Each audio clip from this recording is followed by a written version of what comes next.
രാവിലെ തന്നെ കുറച്ച് മത്സ്യം വാങ്ങിയിട്ടുണ്ടായിരുന്നു. അപ്പോൾ അതൊന്ന് ക്ലീൻ ചെയ്യലാണ്. ഈ മത്സ്യത്തിന് നിങ്ങളുടെ നാട്ടിൽ എന്താണ് പേര് പറയുന്നതെന്ന് കമൻറ്റ് ചെയ്യണം. അപ്പോൾ ഞാനിതിൻ്റെ കുപ്പായൊക്കെ ഒന്ന് ഊരിയെടുക്കുകയാണ്. ഇത് തൊലി പൊളിച്ച് വെച്ചാൽ മാത്രമേ നല്ല ടേസ്റ്റ് ഉണ്ടാവുകയുള്ളൂ. അപ്പോൾ ഞാനിതൊന്ന് ഇതിൻ്റെ തൊലിയൊന്ന് കളഞ്ഞെടുക്കാമെന്ന് വിചാരിച്ചു. കുറച്ച് ടാസ്ക് പിടിച്ച പണിയാണ്, എങ്കിലും നമുക്ക് ടേസ്റ്റിൽ കറി കൂട്ടണം. അതുപോലെ തന്നെ നല്ല വൃത്തിയാക്കിയിട്ട് വേണം നമുക്ക് മത്സ്യം കഴിക്കാൻ വേണ്ടി. അതുകൊണ്ടാണ് ഇങ്ങനെ ക്ലീൻ ചെയ്യുന്നത്. സാധാരണ ഇത് ഇങ്ങനെ തന്നെയാണ് ക്ലീൻ ചെയ്യുക. നമ്മൾ ചിലപ്പോൾ മാർക്കറ്റിൽ നിന്ന് വാങ്ങുന്ന സമയത്ത് ചിലപ്പോൾ അവർ ഇതേപോലെ ക്ലീൻ ചെയ്ത് തരും. ഇത് ഞാൻ വാങ്ങിയത് ഇവിടെ നാട്ടിൽ തന്നെ വീട്ടിൻ്റെ അടുത്ത് കൊണ്ടുവരുന്ന മത്സ്യക്കാരനോട് വാങ്ങിയതാണ്.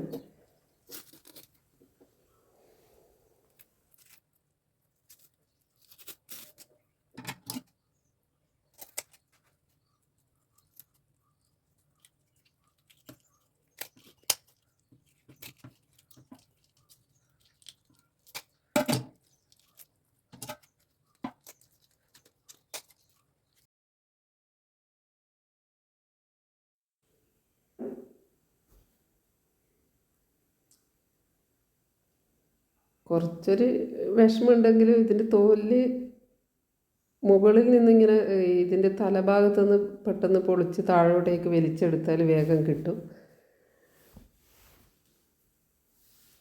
പിന്നെ ഇതിൻ്റെ അരിവിലുള്ള ഇതിൻ്റെ സൈഡിലുള്ള ആ മുള്ളൊക്കെ ഒന്ന് നന്നായി ഒന്ന് കത്രിക കൊണ്ട് മുറിച്ച് കൊടുത്താൽ മതി. വളരെ എളുപ്പത്തിൽ തന്നെ അത് താഴോട്ടേക്ക് വലിച്ചാൽ കിട്ടുന്നതാണ്. പിന്നെ ഈ തലയുടെ ഭാഗത്തുള്ളതും നമുക്കത് കളയാൻ പറ്റും.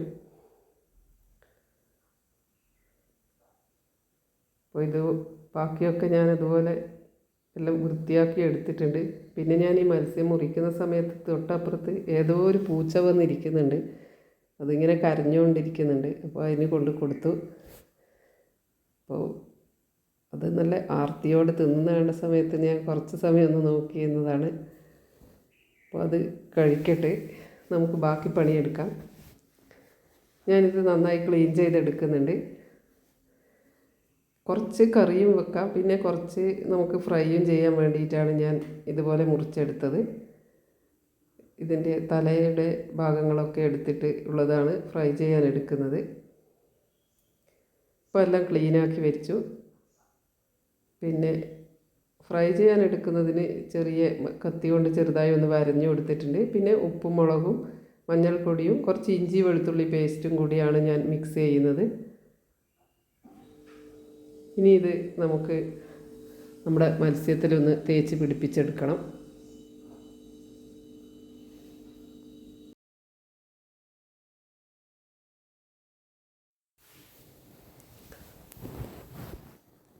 കാശ്മീരി മുളക് പൊടിയാണ് എടുത്തത്. അതുകൊണ്ട് തന്നെ എരിവ് അല്പം കുറവായിരിക്കും. പിന്നെ ഞാൻ കുറച്ച് സാധാരണ മുളക് പൊടിയും ചേർത്തിരുന്നു. അപ്പോൾ ഇതൊക്കെ നന്നായി തേച്ച് പിടിപ്പിച്ച് വെച്ചിട്ടുണ്ട്.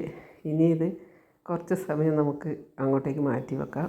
ബാക്കി കറി വെക്കാനുള്ള മത്സ്യത്തിന് ഞാൻ ഉപ്പും മഞ്ഞൾപ്പൊടിയും മുളക് പൊടിയൊക്കെ ചേർത്ത് ഒന്ന് പുരട്ടി വെക്കുന്നുണ്ട്. ഇങ്ങനെ ചെയ്താൽ നമ്മുടെ കഷ്ണങ്ങൾക്കൊക്കെ നന്നായി എരിവും ഉപ്പുമൊക്കെ പിടിച്ച് കിട്ടും. നമ്മൾ സാധാരണ ഇങ്ങനെയാണ് കറി വെക്കുന്നത്. ഞാൻ ഉള്ളിയും പിന്നെ വെളുത്തുള്ളിയും ഒക്കെ മുറിച്ചിട്ട് എടുത്ത് വെച്ചിട്ടുണ്ട്. പിന്നെ തേങ്ങയും കുറച്ച് തക്കാളിയും കൂടി അരച്ച് ചേർത്തത് ആണ് ചട്ടിയിൽ ഒഴിച്ച് കൊടുക്കുന്നത്. പിന്നെ കുറച്ച് വാളൻപുളിയും കൂടി ചേർത്ത് വേഗം തന്നെ മത്സ്യക്കറി റെഡിയാക്കിയെടുത്ത് ഇനി ബാക്കിയുള്ളതൊന്ന് ഫ്രൈയും കൂടി ചെയ്തെടുക്കണം. അങ്ങനെ ഇന്ന് ഉച്ചക്കത്തെ ഊണിനുള്ള കറികളൊക്കെ റെഡിയായി. അപ്പോൾ ഇനി ഇന്ന് ചോറ് കഴിച്ചു തുടങ്ങാം. കുറച്ച് കപ്പ കൂടി ഉണ്ടായിരുന്നു ഉച്ചക്കത്തേക്ക് വെച്ചത്. അതും എടുത്ത് മത്സ്യക്കറിയും അതുപോലെ മത്സ്യ ഫ്രൈയും ഒക്കെ കൂട്ടി ഒരു പിടി അങ്ങ് പിടിക്കാമെന്ന് വിചാരിച്ചു. അപ്പോൾ നല്ല ടേസ്റ്റ് ഉണ്ട്. ഞാൻ കഴിച്ചു തുടങ്ങുകയാണ്. വീണ്ടും വരുന്നത് വരെ താങ്ക് യു.